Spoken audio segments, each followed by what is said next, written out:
बिहार के माननीयों को मिलने वाली सरकारी बंगले को लेकर भाजपा के प्रदेश अध्यक्ष डॉक्टर संजय जायसवाल ने मुख्यमंत्री नीतीश कुमार पर जमकर हमला बोला है। बीजेपी प्रदेश मुख्यालय में एक प्रेस वार्ता को संबोधित करते हुए बीजेपी नेता संजय जायसवाल ने कहा कि बिहार सरकार सरकारी बंगले को लेकर एक तरफा कार्रवाई कर रही है। एक तरफ हमारे दोनों उप मुख्यमंत्री रेणु देवी और तारकिशोर प्रसाद के साथ नेता प्रतिपक्ष विजय कुमार सिन्हा को जल्द बंगला खाली करने के लिए नोटिस दे रही है, उनसे जुर्माना वसूला जा रहा है।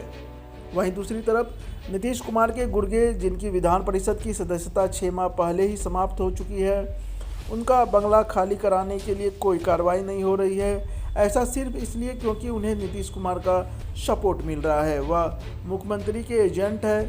कुढ़नी विधानसभा उपचुनाव पर बोलते हुए संजय जायसवाल ने बिना नाम लिए हुए कहा कि नीतीश कुमार ने कुढ़नी उपचुनाव में अपने गुर्गे की पार्टी से उम्मीदवार खड़ा कराया है ताकि वह बीजेपी का वोट काट सके। वहीं बिहार में जाति आधारित चुनाव होने पर अपनी सफाई देते हुए उन्होंने कहा कि बीजेपी हमेशा अपने काम को लेकर वोट मांगती है। 2020 के चुनाव में हम मोदी के काम पर वोट मांगे थे, जिसमें हमें 74 सीट मिले। उन्होंने नीतीश कुमार के काम पर वोट मांगे, उन्हें सिर्फ 42 सीटें मिली। जाहिर है कि जनता का समर्थन हमारे साथ है।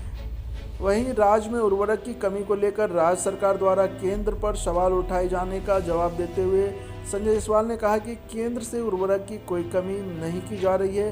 केंद्र ने पहले ही उर्वरक पर्याप्त मात्रा में उपलब्ध करा दिया है, लेकिन राज्य सरकार उनका उठाव नहीं कर पा रही है। बिहार के कृषि मंत्री को चाहिए कि अपने सभी थोक विक्रेता की मीटिंग बुलाएं और उर्वरक का उठाव कराने की व्यवस्था करें। पूरे बिहार नहीं, भारत में इस तरह की चीज़ें हो रही हैं। श्रद्धा की जिस तरह से हत्या की गई और जिस तरह से धोखे से हिंदू बेटियों के साथ एक साजिश रची जा रही है, और मुझे आश्चर्य होता है जब झारखंड में एक डकैत पकड़ाया था तो उसको देख के लिए पूरे बिहार के तथाकथित सेकुलर लोग का मुंह खुल गया था।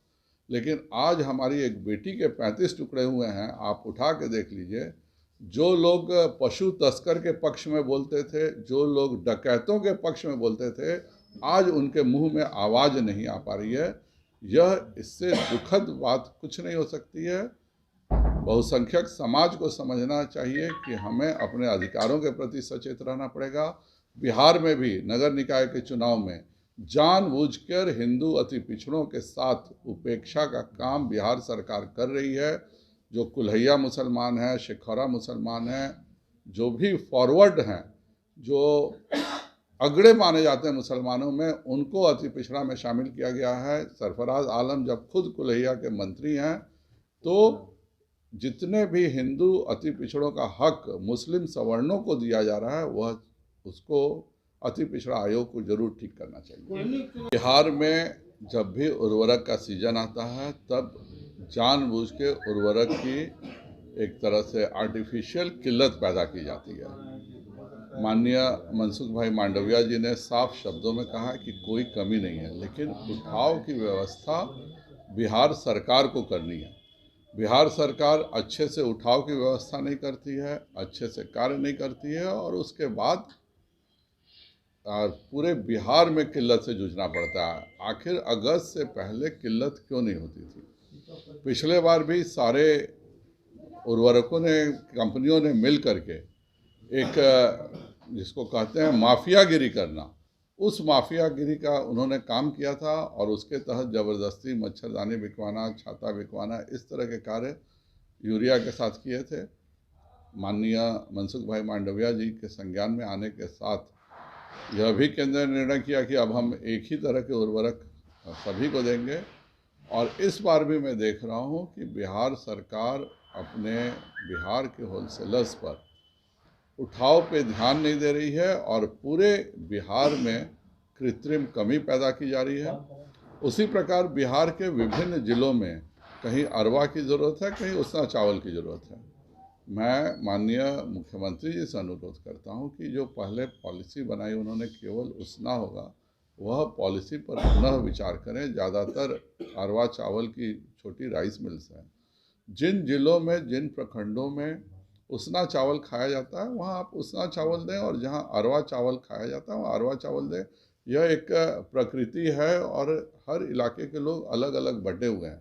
मेरे इलाके में कोई अरवा चावल नहीं खाता है, इस इलाके में कुछ उसना चावल नहीं खाता है, पटना नालंदा के इलाके में। तो इसमें एक बैलेंस बनाने की ज़रूरत है। पूरा कृषि मंत्रालय आज मैं देख रहा हूँ कि उर्वरक की कमी को दूर करने में अक्षम है और अपनी अक्षमता का दोषारोपण कर रहा है। जब सरकार ने एक निश्चित अलॉट कर दिया है तो उठाव की व्यवस्था की जिम्मेवारी बिहार सरकार की है, जिसमें बिहार सरकार पूर्णतः असफल हुई मंत्री है। का कहना है कि सिर्फ 37% खाद ही केंद्र दे रही है और केंद्र ने सारी खाद उपलब्ध करा दिया है, ये उठाव नहीं कर पा रहे हैं। और कृषि मंत्री को सभी होलसेलर्स को बुलाना चाहिए और उठाव की व्यवस्था अपनी दुरुस्त करनी चाहिए। जितना भी उठाव करना चाहेंगे, कहीं भी हिंदुस्तान में कोई का उर्वरक की कमी नहीं है।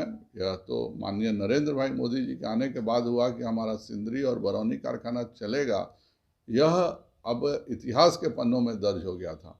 पर आज हम यूरिया में आत्मनिर्भर हो चुके हैं। हमारा बरौनी कारखाना का प्रोडक्शन शुरू भी हो गया, सिंदरी का हो गया, गोरखपुर का हो गया। और मेरा उनसे अनुरोध रहेगा कि होल सेलर्स के जो कार्टेल बना करके ये जानबूझ के उठाव नहीं करके कृत्रिम ढंग से बिहार में उर्वरक की कमी की जा रही है, इसको तुरंत दूर किया जाए। अब हर खबर पर होगी हमारी नजर। पल पल बदलती देश और दुनिया की हर खबर पाइए सीधा अपने मोबाइल पर। ऐसी ही खबरों के लिए करें से 24 लाइव को सब्सक्राइब, साथ ही साथ दिए गए बेल आइकन को भी दबाएं। Thank you.